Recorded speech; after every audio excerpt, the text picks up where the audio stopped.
Piranesi has appeared in the map list file for CSGO. Does this mean that it's going to be added to the game? I don't know. I'd hate to spread false information about this, so instead I'm going to take you back in time to the older versions of the map so that, if it does make it to CSGO, that you all know what to expect. Piranesi is a villa castle map, probably set in Italy and in the present day, where the place has been open to the public as a museum, 9 to 4 weekdays and 9 to 8 Saturdays. Children get half price entry.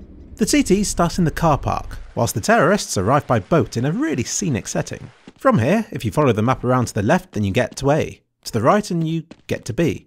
Both of these are quite pretty routes. Through the middle of the map, you reach the labyrinth of corridors that stretches right down the centre of the map, ending up near to CT spawn and to their entrances to both sides. There have been 3 versions of this map, one for 1.6, Condition 0, and for Source, though they all play identically. I first experienced this map back in 2004 and on the Source version.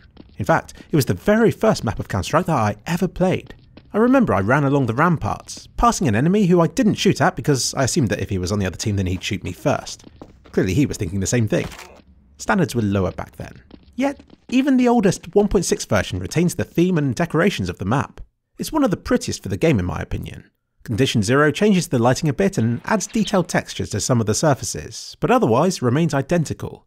And Source moves it to Source and adds some pretty distant mountains and reflective water in the process. Although they're all nice looking maps, the footage in this video will still mostly be from the Source version because the textures are a bit clearer. There are a number of Easter eggs to be found across the map. Piranesi happens to be the name of an Italian artist who was famous for his etchings of Rome and of elaborate and imaginary prisons, though I couldn't match up any of them exactly to his actual work, so I assume that somebody at Valve drew similar copies to avoid legal issues.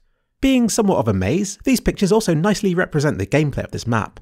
But you're not here to blow up the pictures.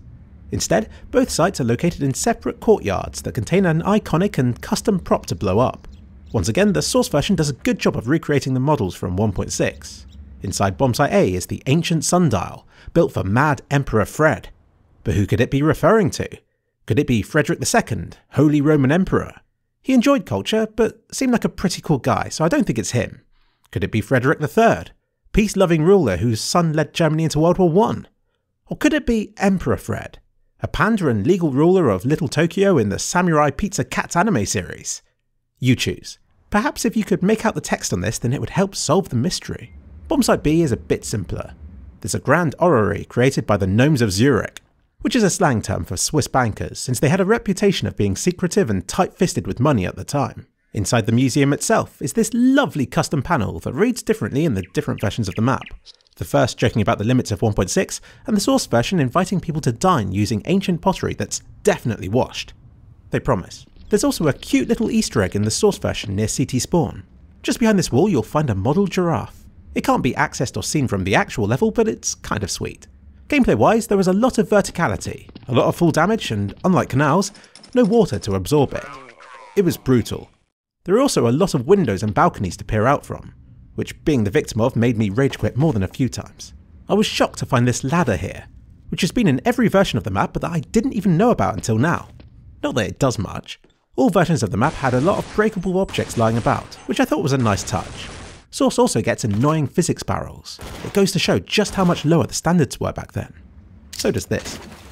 Valve, please fix. But enough of the older versions.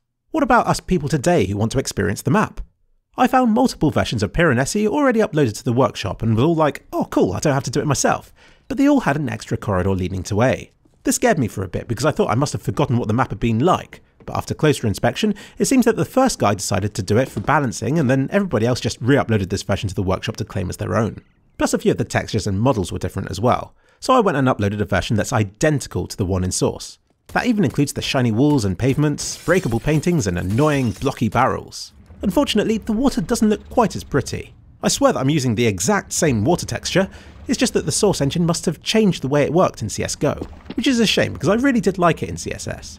This version will of course be available for you to play on the Pulse servers right now, which you can get 20% off your first month with them if you use the code CLICKS.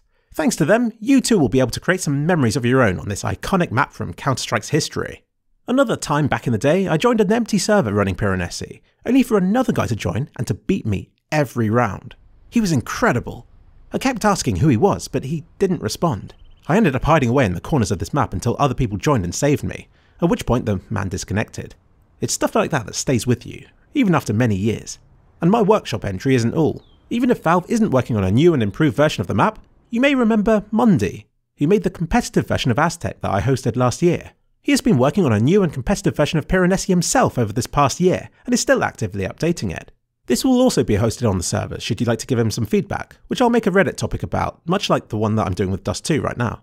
Who knows, perhaps this version will help Valve with theirs. If they're working on it. They might not be. But they might. Oh, and as for that really amazing guy who beat me, once the server died down again, he rejoined and continued to beat me round after round. It took me a while, but I suddenly worked out that he was just there to keep me company, as the server's custom bot.